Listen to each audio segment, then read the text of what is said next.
Hello students, welcome to polytechnic classes. मेरा नाम अंकित है। आज से हम इंजीनियरिंग ड्राइंग फर्स्ट स्टार्ट करने वाले हैं, जिसमें आज मैं पहला चैप्टर लेटरिंग या अल्फाबेट्स लेके आया हूँ। जल्दी मैं सिविल सेकंड ईयर और थर्ड ईयर के वीडियोस भी लाने वाला हूँ, ताकि आपके मार्च में होने वाले एग्जाम्स की आपकी अच्छी से अच्छी तैयारी हो सके और कम समय में आप ज्यादा से ज्यादा मार्क्स स्कोर कर सकें। तो सभी फर्स्ट ईयर के छात्रों से मेरा अनुरोध है, चाहे आप किसी भी ब्रांच के हों, ये वीडियो आपके लिए हेल्पफुल है और आपके साथियों के लिए भी हेल्पफुल है, तो इसलिए कृपया उन्हें भी शेयर करें। और आप भी अगर कोई क्वेरी हो तो मुझसे कमेंट में पूछ सकते हैं। आज हम स्टार्ट करते हैं अल्फाबेट से लेटरिंग। ठीक है, तो लेटरिंग का बेसिक कॉन्सेप्ट क्या है कि देखिए, जब आप अल्फाबेट्स लिखते हैं, जब आप बचपन से लिख रहे हैं आज तक, तो हर किसी के लिखने का फॉन्ट, लिखने का स्टाइल, राइटिंग अलग अलग होती है। तो ड्राइंग में इस वजह से क्या होता है कि जब हम कोई शीट बनाते हैं और उसको लंबे समय तक स्टोर करते हैं, तो हर कोई के लिए वो रीडेबल नहीं रह जाता। ठीक है, तो इसलिए एक यूनिफॉर्म तरीके का लिखने का तरीका, लिखावट रहे ड्राइंग शीट्स पे, इसलिए लेटरिंग को इंट्रोड्यूस किया गया। अब इसके लिए कुछ बेसिक थंब रूल्स दिए गए हैं, जिनकी बात हम कर लेते हैं। और इसके क्वेश्चंस बहुत आसान होते हैं। आपको सिर्फ एक सेंटेंस दिया जाता है लिखने को, उस सेंटेंस को जब आप शीट पे लिख देते हैं, 7 नंबर आपके पूरे हैं। कुछ खास गलती नहीं होती उसमें, बस रेशियो को मेंटेन रखना होता है, दैट्स इट, और उसमें कुछ नहीं करना। ठीक है, तो कुछ छोटे छोटे थंब रूल्स हैं, जैसे आपकी हाइट और विड्थ। एच और डब्ल्यू का मतलब हाइट है, एच का मतलब हाइट है, डब्ल्यू का मतलब विड्थ है। तो जो हाइट और विड्थ का रेशियो हम लेते हैं वो हम जनरली 6:5 का लेते हैं। ठीक है, कंफ्यूज ना हो, ये कहीं पे आपको 5:4 का भी मिलेगा, 2:3 भी मिलेगा। एट लास्ट घुमा फिरा के सब वहीं पहुंचता है, क्योंकि जो फाइनल वैल्यूज आती हैं वो कुछ पॉइंट में आती हैं और फिर आपको उसको होल नंबर में ले जाना पड़ता है। तो रेशियोज लगभग सेम आते हैं। आप आसानी के लिए 6:5 का रेशियो मानेंगे, जिसमें 6 आपकी हाइट होगी, 5 विड्थ होगा। ठीक है, तो इस अनुपात में हम अल्फाबेट्स को लिखते हैं। ठीक, हम बात करेंगे सिंगल स्ट्रोक लेटर्स की। वैसे तो डबल स्ट्रोक भी होता है, बट डबल स्ट्रोक आपके एग्जाम में नहीं आता, आपके एग्जाम में सिंगल स्ट्रोक ही आता है। ठीक है, तो सिंगल स्ट्रोक में 6:5 का रेशियो रखते हैं। ठीक, तो जनरली हमारे जो ए से जेड तक के अल्फाबेट्स हैं, इन 26 अल्फाबेट्स में 6:5 का रूल सब पे फॉलो होता है। ठीक है, कुछ एक्सेप्शनल्स हैं, उन पे नहीं होता है। ऐसे कुछ 4 अल्फाबेट्स हैं, बाकी पर ये रूल फॉलो होता है। ठीक है, तो देखिए, ए से जेड तक के अल्फाबेट्स में हमारे पास जो 26 अल्फाबेट हैं, उसमें ये रूल यूनिफॉर्मली फॉलो होता है, हाइट और विड्थ का रेशियो। 4 अल्फाबेट्स एक्सेप्शनल है, मैं आपको बता दे रहा हूं, जिसमें पहला है एम, ठीक है, दूसरा है ओ, तीसरा है क्यू और चौथा है डब्ल्यू। ठीक है, इन पर हम फॉलो नहीं करते, इनको हम इक्वल बनाते हैं। इन 4 की हाइट और इनकी विड्थ को बराबर रख देते हैं, 6:6। ठीक है, एम के साथ एक खास चीज और है, एम को जनरली लोग इस तरीके से बनाते हैं, ये जो बीच का टिप होता है उसको बीच में छोड़ देते हैं, जबकि इसका जो स्टैंडर्ड है वो ये है कि आपको पूरा कंप्लीट नीचे तक टिप लाना है इसका और यहाँ पे खत्म करना है। सेम चीज डब्ल्यू के साथ है, डब्ल्यू को ऊपर तक ले जाना है और पूरा ऊपर तक, तीनों पॉइंट ऊपर तक ले जाके खत्म करने हैं। एम और डब्ल्यू में एक बेसिक डिफरेंस समझिए, जो मैं बच्चों में गलती देखता हूँ। एम को तो स्ट्रेट बनाते हैं, एम की वर्टिकल लाइंस को स्ट्रेट रखते हैं और सेंटर को मिला देते हैं। ठीक है, बट डब्ल्यू की जो वर्टिकल लाइन से ये स्ट्रेट नहीं होती, हल्की सी इंक्लाइंड बनती है। ठीक है, एम का ठीक उल्टा डब्ल्यू नहीं होता है, डब्ल्यू में इस साइड की लाइंस इंक्लाइंड होती हैं, एम में स्ट्रेट होती हैं। ओ और क्यू के अंदर अगर आप लंबा बनाएंगे तो वो 0 कहलाएगा, ओ नहीं कहलाएगा। ठीक है, तो ओ बनाने के लिए आपको हाइट और विड्थ का रेशियो इक्वल करना पड़ेगा। तो इसकी हाइट और विड्थ, लंबाई और चौड़ाई 6:6 में रहेगी। सेम चीज क्यू के साथ है। तो ये 4 एक्सेप्शनल है, इसके अलावा बाकी सब 6:5 पर लिखे जाएंगे, कोई भी डिफरेंस नहीं है उसमें। ठीक है, तो बहुत बेसिक सा रूल है। आगे देख लेते हैं। देखिए, अब आपको कोई भी अल्फाबेट लिखने के लिए आपको गाइडलाइंस की जरूरत पड़ेगी। ठीक है, गाइडलाइंस क्या होता है, जब आप कोई भी अल्फाबेट बनाते हैं तो उसको बनाने के लिए हाइट को मेंटेन रखना पड़ता है। हमारा बेसिक कॉन्सेप्ट है हाइट को मेंटेन रखना। ठीक, अगर हम हाइट को मेंटेन नहीं रखेंगे तो जो हमें क्वेश्चन में पूछा गया है वही गलत हो जाएगा। ठीक, क्वेश्चन में जनरली पूछा जाता है 12 mm की हाइट पर, 10 mm की हाइट पर, ठीक है, 14 mm की हाइट पर, ये कुछ हाइट दी होती है। विड्थ कभी क्वेश्चन में नहीं देगा, आपको सिर्फ हाइट देगा। हाइट से आपको विड्थ निकालनी पड़ेगी, जो कि बेसिक सा अनुपात का नियम लगा के निकल जाती है। अब उस हाइट के रिस्पेक्ट में चौड़ाई कितनी है वो आपको निकालनी पड़ेगी। जैसे मान लीजिए हम 12 mm वाले की बात करें, ठीक, तो हाइट 6 और 5 का अगर अनुपात है तो 6/5 बराबर कितना होगा, 12 कुछ भी आप XYZ मान लीजिए। ठीक, क्योंकि हमें इसका अनुपात पता है, इसका नहीं पता कितना होगा। तो 6:5 बराबर 12। अगर आप इसको सॉल्व करेंगे तो आएगा 12 पंजे 60/6 और यहां पर आएगा 10 mm। ठीक है, तो जिस अल्फाबेट की हाइट 12 है उसकी चौड़ाई 10 mm है। ठीक है, तो आपको बस इतना करना है। इस कैलकुलेशन को करने के बाद आपको एग्जाम में भी, चाहे सेंटेंस ही आप लिख रहे हो तब भी आपको गाइडलाइंस खींच लेनी है। ठीक है, मैं अभी अल्फाबेट ए से जेड तक लिख के दिखा दूंगा, उसके बाद में सेंटेंस भी बना दूंगा, ताकि आपका एक ही वीडियो में सारे टॉपिक क्लियर हो जाए, बार बार आपको कोई वीडियो ना देखना पड़े। ठीक है, तो देखो 12 mm हाइट हो गई, 10 mm विड्थ हो गई। अब हाइट के लिए आपको खींचनी पड़ेगी गाइडलाइंस। ठीक, गाइडलाइंस कैसे खींची जाती है, आप अपने ड्राफ्टर को प्रॉपर्ली टाइट कर लें। पहले एक टॉप लाइन खींचे, ठीक है, फिर उसके बाद उससे 12 mm नीचे इसकी बेस लाइन आएगी। ठीक है, यहां पर आप इसकी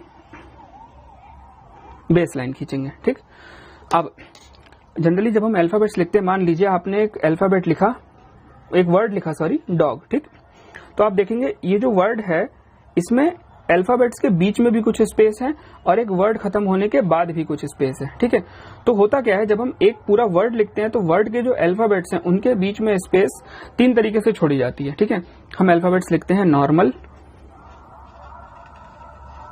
एक्सटेंडेड और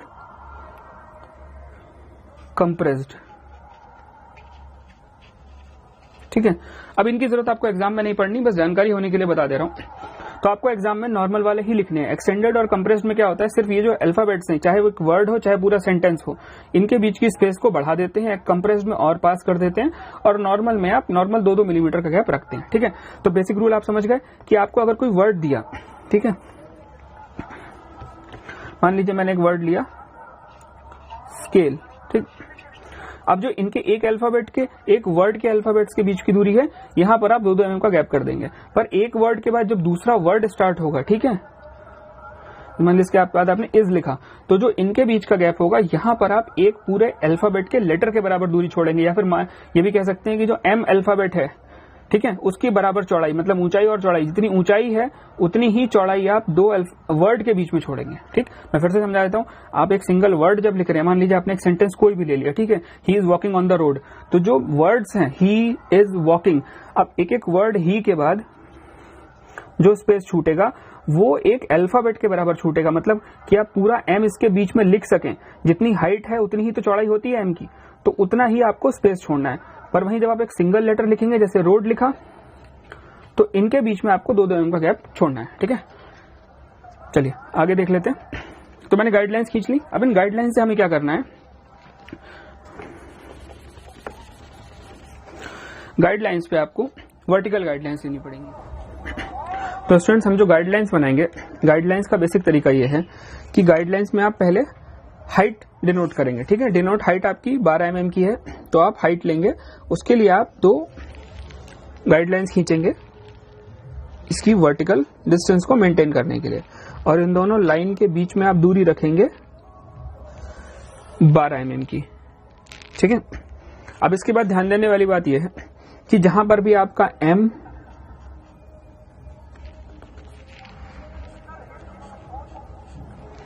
O Q और W आएगा, बस वहां पर आप इस हाइट के बराबर की विड्थ कर देंगे। अदरवाइज बाकी जगह 12 है तो 10 की हाइट, 12 की हाइट है तो 10 की विड्थ आप लेके चलेंगे, और इन चारों केस में 12 हाइट है, 12 ही विड्थ है। इसका ध्यान रखेंगे, यही चीज आप ध्यान रखेंगे जब आप सेंटेंस लिखेंगे उस समय भी। ठीक है, इसके अलावा बाकी किसी भी अल्फाबेट से रूल फॉलो नहीं होता, तो आप सिंपली गाइडलाइंस खींचते चले जाएंगे।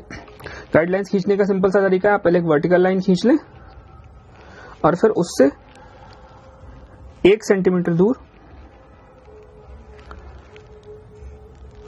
दूसरी वर्टिकल लाइन खींच लें, और इसके बाद 2 mm का गैप छोड़ दें, 2 अल्फाबेट के बीच में 2 mm का गैप छोड़ दें एक अल्फाबेट के बीच में। ठीक है, तो जो भी 13वां, जैसे M आता है 13 नंबर पे, O आता है 15 नंबर पे, Q आता है 17 नंबर पे, W आता है 23 नंबर पे, तो इन ब्लॉक्स को आपको थोड़ा सा बड़ा रखना है, अदरवाइज बाकी ब्लॉक्स को आपको नॉर्मल जो 12 और 10 का है उसी में आपको लेके चलना है। ठीक है,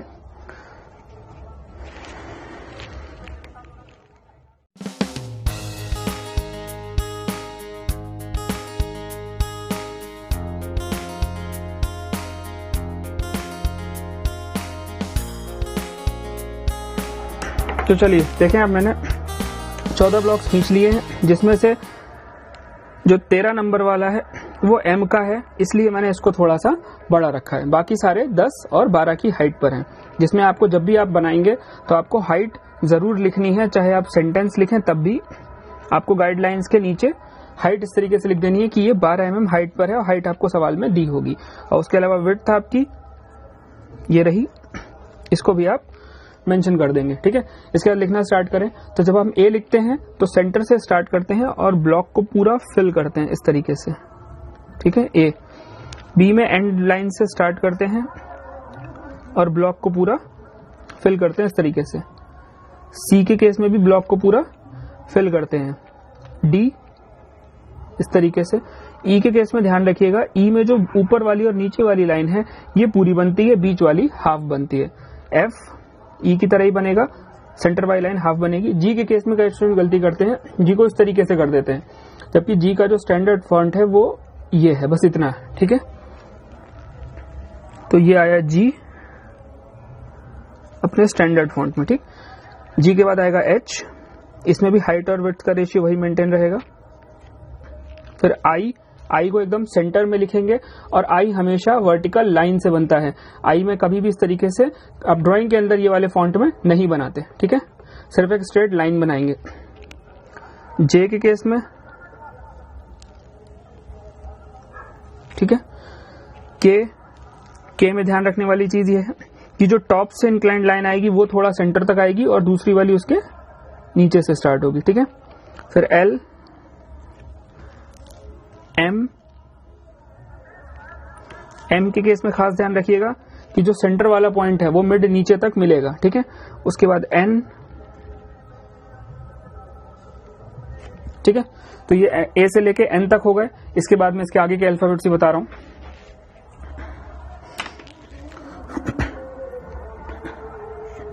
चलिए बचे हुए अल्फाबेट्स की भी देख लेते हैं, गाइडलाइंस कैसे खींचते हैं। तरीका वही है, एक हॉरिजॉन्टल लाइन आप खींचेंगे और उस हॉरिजॉन्टल लाइन के नीचे एक दूसरी लाइन जो हाइट ऑफ लेटर होगी उसके बराबर खींच लेंगे। ठीक है, अब इसके बाद क्या करना है, वही चीज ध्यान देनी है। 15, 17 और 23 नंबर वाले अल्फाबेट को आपको बड़ा रखना है, बाकी सबको आपको नॉर्मल हाइट का रखना है, 10 और 12 में। ठीक है, तो स्टार्टिंग करते हैं यहाँ से सबसे, क्योंकि 14 मेरा लास्ट था तो 15 आएगा, 15 पे ओ आएगा तो ओ बड़ा बनेगा। ठीक है, तो ओ के लिए हम 12 की स्पेस छोड़ेंगे यहां तक। ठीक,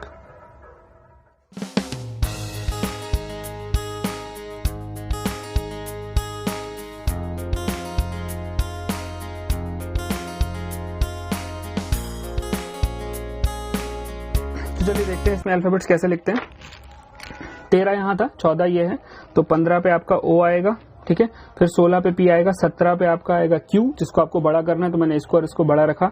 इसके बाद Q R S T U V W. ठीक है, डब्ल्यू यहाँ पर आएगा 23 नंबर पे, तो इस पे आपको बड़ा रखना है। ठीक है, तो आपको पहले से थोड़ा सा ध्यान रखना पड़ेगा कि कौन सा ब्लॉक आपको बड़ा रखना है, या फिर अल्फाबेट लिखने से पहले भी जब आप गाइडलाइन बनाएंगे तो आपको इस चीज का थोड़ा सा अंदाजा रहेगा। जब मैं सेंटेंस दिखाऊंगा तो उससे आपको उसका आइडिया मिल जाएगा। ठीक है, तो एम एन के बाद यहां पर आएगा ओ। ओ को आप बिल्कुल सर्कल बनाएंगे, लंबा ओ नहीं बनाएंगे वरना वो 0 हो जाएगा। पी को 10, 12 वाले ब्लॉक में ही लिखेंगे। क्यू को फिर से हम बड़ा करेंगे और नीचे छोटी सी लाइन यहां पर बनाएंगे। इसके बाद आर बनाएंगे, एस सिंपल जैसे बनाते हैं वैसे ही बनाएंगे। T, U, V. डब्ल्यू के केस में एक चीज ध्यान रखेंगे, डब्ल्यू के केस में नीचे तक लाएंगे सेंटर तक, और फिर यहां से फिर सेंटर में लाएंगे, फिर सेंटर में लाएंगे नीचे और फिर ऊपर। ठीक है, डब्ल्यू, फिर एक्स, फिर वाई और जेड। वाई के केस में खास ध्यान रखिएगा, वाई ऐसे मत बनाइएगा, वाई को सेंटर से मिलाइएगा। ठीक है, तो ये है स्टैंडर्ड फॉन्ट्स अल्फाबेट के, कि आपको अल्फाबेट्स कैसे कैसे लिखने हैं। जिनमें प्रिकॉशन लेनी है मैं आपको बता चुका हूं, आपको किस किस में प्रिकॉशन लेके कैसे कैसे लिखना है। ठीक है, एम के साथ खास ध्यान रखेंगे, ओ के साथ, क्यू के साथ और डब्ल्यू के साथ। ठीक, इसके बाद आप सेंटेंस बना के हम आपको दिखाते हैं कैसे आपको सेंटेंस लिखना है और कैसे आपको इस क्वेश्चन में पूरे 7 आउट ऑफ 7 मार्क्स एक्वायर करने हैं। ठीक है, तो स्टूडेंट सवाल आपको आपकी स्क्रीन पर दिखाई दे रहा होगा। क्वेश्चन कुछ इस तरीके का है कि निम्नलिखित को 16 mm ऊंचाई वाले एकल स्ट्रोक सीधे सामान्य कैपिटल अक्षरों में लिखिए। ठीक है, और सेंटेंस आपको दिया है honesty is the best policy. अब वही सिंपल रूल का हमें यूज करना है 6:5 का। ठीक है, तो आपके लेटर की हाइट दी हुई है 16 mm। ठीक, तो इसके रेशियो में आपको विड्थ निकालनी है, तो विड्थ कैसे निकलेगी, 6/5 = 16। ठीक है, विड्थ हमें निकालनी है, तो बेसिक सा रूल है, देखिए 16 × 5 डिवाइडेड बाई 6, वैल्यू आपकी आ रही है 13.33 के आसपास। ठीक है, ऐसे केसेस में मोस्टली पॉइंट में वैल्यू आती है तो हम उसको पूरा होल नंबर ले लेते हैं। अब 13.33 का आप 14 भी ले सकते हैं, 13 भी ले सकते हैं, क्योंकि ये 0.5 क्रॉस नहीं किया तो मैं 13 प्रेफर करूंगा, आप 14 भी ले लीजिए, ऐसी कोई प्रॉब्लम नहीं है उसमें। ठीक है, तो 13.33 आपकी विड्थ आ रही है। ठीक, तो हाइट आपकी 16 है और 13 mm आपकी विड्थ आ रही है। ठीक है, अब इस चीज को बनाने के लिए आपको गाइडलाइन खींचनी पड़ेगी। जब आप सेंटेंस लिखें तो आप वर्टिकल गाइडलाइन पे ज्यादा ध्यान दें। जो मैं हाइट वाली गाइडलाइन बना रहा हूं, जो अल्फाबेट्स वाली बनाई थी, उसकी यहाँ पे कोई जरूरत नहीं है। आप थोड़ा प्रैक्टिस करोगे, आपको उसकी जरूरत पड़ेगी भी नहीं, आपको सिर्फ वर्टिकल गाइडलाइन से आपका काम हो जाएगा। ठीक है, अब सेंटेंस में हमें दिया है honesty is the best policy. ठीक, तो देखिए इसमें ऑनेस्टी में ओ भी आ रहा है, ठीक है, एच भी आ रहा है। तो जहां तक कोशिश हो सके स्ट्रेट लिखने की कोशिश करिए, कुछ इस तरीके से फ्री हैंड लिखना है आपको। तो एच, ओ को हम बड़ा बनाएंगे गोल, ठीक है, उसके बाद एन, ई के साथ ध्यान रखिएगा, मिड वाली लाइन को हाफ रखिएगा, एस, टी और वाई। ठीक है, ओ को हमने पूरा गोल रखा, बस इसमें यही ध्यान देना है, और अल्फाबेट्स के बीच आपने 2 mm का गैप छोड़ दिया। ठीक है, इसके बाद ऑनेस्टी के बाद इज लिखने के लिए यहां पर आपको एक पूरे अल्फाबेट का गैप या फिर इतना बड़ा गैप कि आप उसमें एम लिख सकें। तो एम आप कितने में लिख सकते हैं? अगर आपकी हाइट 16 है तो आपकी विड्थ भी 16 ही रहेगी। तो हम एक रफ आइडिया ले लेते हैं, बिल्कुल मार्क्स लगाने की जरूरत नहीं है कि 100% आप मार्क लगाएं, बस हम एक रफ आइडिया ले लेते हैं इतना। ठीक है, इसके बाद यहां से हम लिखेंगे इज, इसके बाद फिर वही एक अल्फाबेट की स्पेस छोड़ेंगे,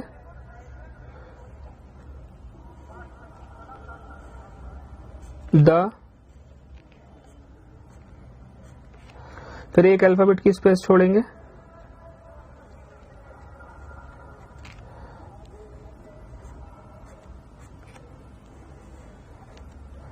बेस्ट, फिर एक अल्फाबेट की स्पेस छोड़ेंगे, पी, ओ, एल, आई, सी और वाई। ठीक है, तो इस तरीके से आपको सेंटेंस पूरा लिखना है जैसा आपको क्वेश्चन में दे रखा है, उसी के अकॉर्डिंग आपको बस उस सेंटेंस की हाइट को मेंटेन करना है और विड्थ को लगभग अंदाजे से एक बार मार्क लगा लीजिए, उसके बाद उसी का अंदाजा ले लेके आप बनाते रहिए, एग्जैक्टली आपका परफेक्ट बनेगा। मैं क्वेश्चन और आपको बता दे रहा हूं, जैसे कि आपकी स्क्रीन पे लिख के आ रहा होगा, 10 मिलीमीटर ऊंचाई के एक घातीय तिरछे कैपिटल अक्षरों में निम्नलिखित वाक्य को स्वच्छतापूर्वक लिखिए, as the king so as are the subjects. ठीक है, तो इसके लिए हमें क्या करना है, 10 mm हाइट दे रखी है। ठीक है, तो 6 mm वाले की जब हम बात करें, 6 mm जिसकी हाइट होगी उसके रिस्पेक्ट में 10 mm हाइट है और 5 इसकी विड्थ है। 50/6, 50/6 आएगा 8.33। ठीक है, तो इसको हम 8 mm ही रख लेंगे। तो इस केस में आपकी जो हाइट है वो है 10 mm और विड्थ है 8 mm। ठीक है, गाइडलाइंस खींच लेते हैं सिर्फ वर्टिकल वाली। तो वर्टिकल गाइडलाइंस के लिए आपको 10 mm की डिस्टेंस मेंटेन रखनी है।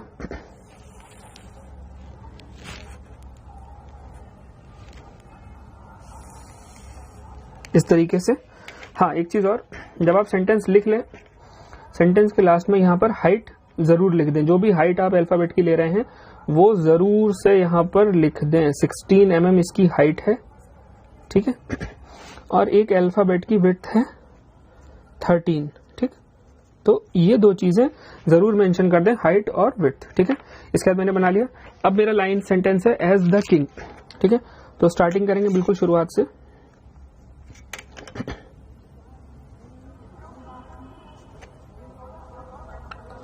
एज, फिर एक अल्फाबेट की स्पेस छोड़ेंगे, the,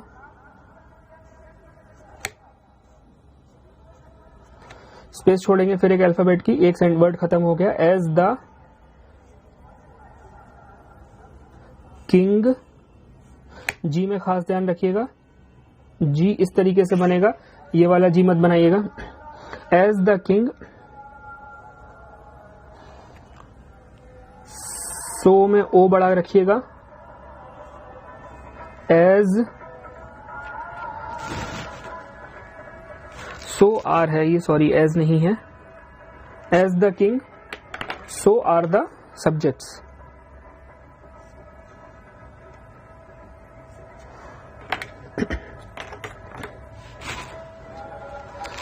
So are the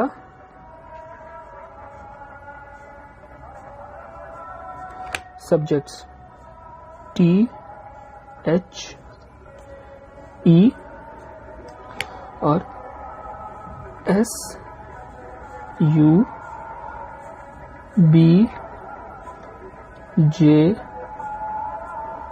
E C T और S। ठीक है, इसमें भी आपको हाइट लिख देनी है यहाँ पे 10 mm और विड्थ आपने 8 mm ली है, तो आप किसी भी एक अल्फाबेट के नीचे उसकी विड्थ 8 mm जरूर से लिख के दिखा दें। मैं जरा मार्कर से लिख रहा हूं तो बहुत पॉइंटेड चीज लिखने में दिक्कत है, आप पेंसिल से लिखोगे तो आप इजीली इस चीज को लिख लोगे। ठीक है, तो इस तरीके से आपको सेंटेंस लिखना है। आई होप वीडियो बहुत अच्छा लगा होगा आपको और आसान भी काफी टॉपिक है। अगर आपको कोई प्रॉब्लम हो तो आप कमेंट सेक्शन में पूछ सकते हैं और प्लीज अपने फर्स्ट ईयर के फ्रेंड्स के साथ शेयर जरूर करिएगा ताकि उन लोगों को भी हेल्प मिल सके। और अगर कोई भी प्रॉब्लम हो तो आप कमेंट सेक्शन में पूछिए, मैं उसका रिप्लाई करूंगा। चैनल को फॉलो करिए, वीडियो को लाइक करिए ताकि हमें ऐसे वीडियो और लाने का मोटिवेशन मिलता रहे। Thank you.